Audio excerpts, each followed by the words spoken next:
Welcome to Fincham Travels. Today I'm coming to you from San Francisco.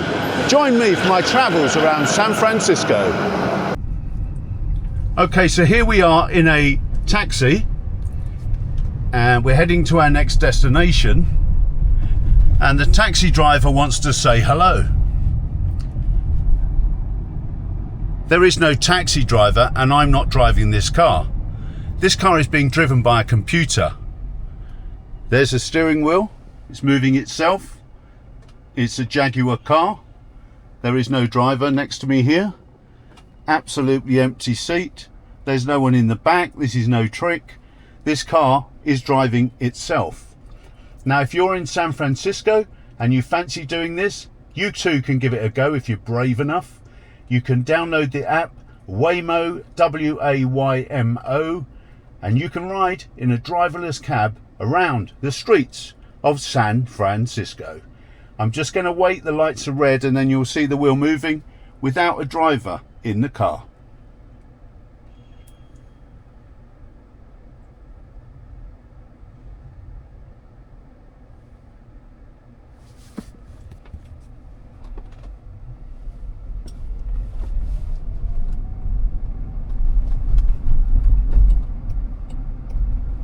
Now, even indicates, it does everything it needs to do. It's driving as though a human was behind the wheel. This computer, what drives this car, is fantastic. So far, so good. Looking forward to trying one of these again soon. So that's a Waymo taxi I've just come out of. It's on its way now to its next customer. Very easy to use. Recommended when you're in San Francisco. As you can see, it's got sensors all over the place. Give it a go when you're here. Now, a trip to San Francisco would not be the same without a drive or a walk over the famous Golden Gate Bridge. Now, today I tried a couple of times to get some footage for you. First time, couldn't see a thing. It was full of fog. And that rolls in off the sea, and when that rolls in, you're not going to see a thing. So I went back. This is mid-afternoon.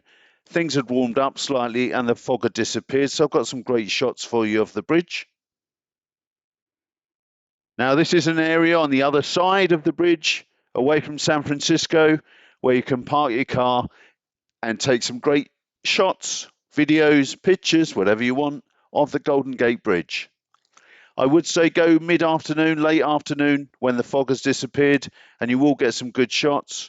Today, as you can see, the fog is still crossing the bridge, so it really was hit and miss the day I was there as to what sort of photos you were going to get.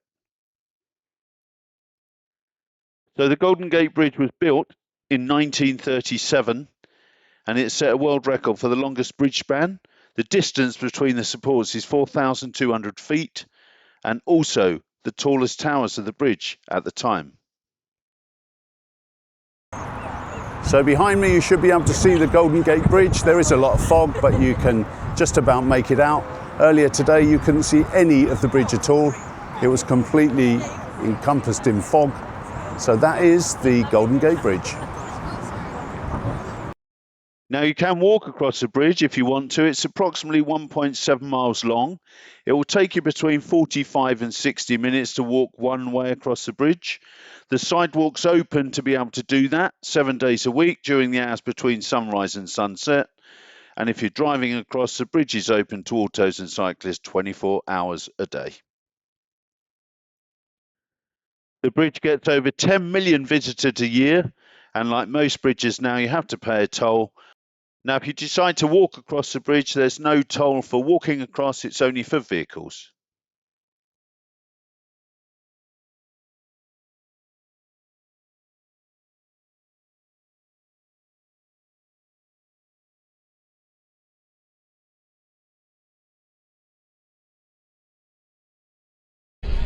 Now, this is a cable car down near Ghirardelli Square, near Fisherman's Wharf. It comes down from Union Square, goes on that turntable, and then you can see there's staff are manually turning it. It's not electronic, and then that tram will go back to Union Square and beyond. If you're riding a cable car, great fun. Just don't lean out too far because they are quite close when they cross on the street. So this is Ghirardelli Park. Good place to relax. There's a place there, Ghirardelli Chocolate Company, sells teas, coffees, chocolates, etc. So when you're in San Francisco, you're going to see plenty of cable cars all around the city. And you can travel on these one way for just $9. But if you're savvy, you'll buy a day ticket for just $15 and you'll get around the whole city in one day for $15. Plenty of cable cars all around the city, and they're very frequent.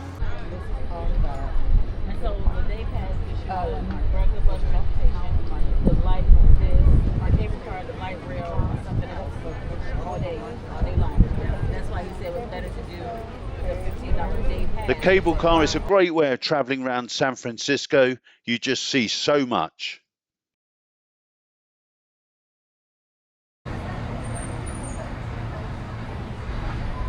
Now feel free to sit inside here, or you can sit outside, or you can hang off the side of the cable car for a bit of fun if you want. But like I said earlier, don't hang out too far. The cars do cross quite close on the road.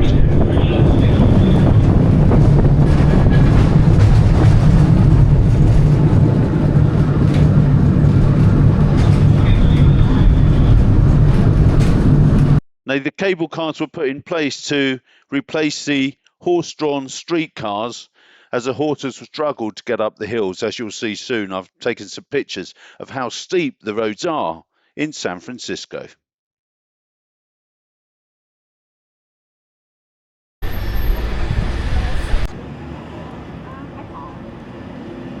Now, the cable cars don't stop everywhere. Look out for these signs, wait for the car to stop, jump on, pay on board, or pay at Muni Mobile and activate your ticket before you get on board.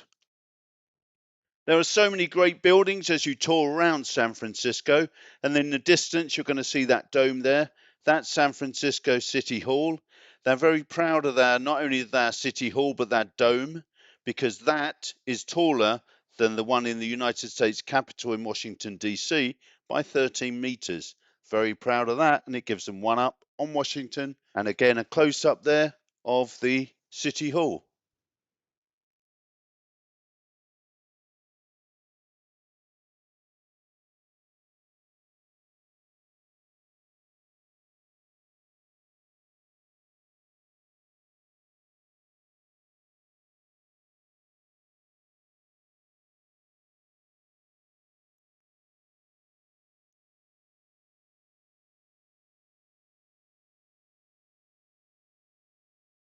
Now coming up is Union Square. There's some nice parks around Union Square. There's an area there where a lot of families were playing basketball and badminton and other games. So nice place to sit and have a coffee and just relax. There's also some really good shops around that area. Neiman Marcus, Saks, Louis Vuitton, some of the really big names as well. So if you're into your shops, get yourself to the square, and if you want to, you can go shopping or you can relax in the park. Neiman Marcus as well is there. As well, you can see the Westin St. Francis, big hotel there, the green coloured building. That's in the central location of San Francisco. 5-star hotel if you want to stay there. This is Chinatown, not far from Union Square. That's worth a look around Chinatown. I didn't find it to be overly exciting, not as good as the Chinatown in London, but it's worth going to visit.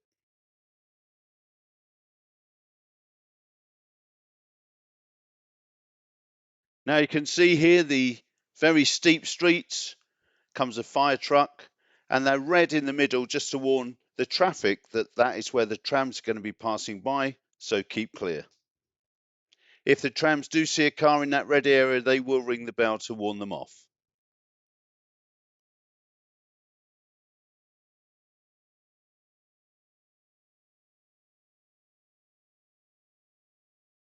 Financial district in the distance there with the pyramid building. So the real historic buildings in San Francisco, and there's some there like the Painted Ladies, all different colours. You'll see those in plenty of films throughout the years. And if you get a cable car from Ghirardelli Square down to Union Square or Ghirardelli Park, then you'll see all of these buildings on your way. That journey from Ghirardelli Park to Union Square, about 20 to 25 minutes, depending on how many people board and depart the cable car. Then you'll end up back at Union Square, this area here where there's lots of tables and parasols and lots of different games for families to play. Worth a look there too. I hope you enjoyed part 1. I'll see you in part 2. Do subscribe.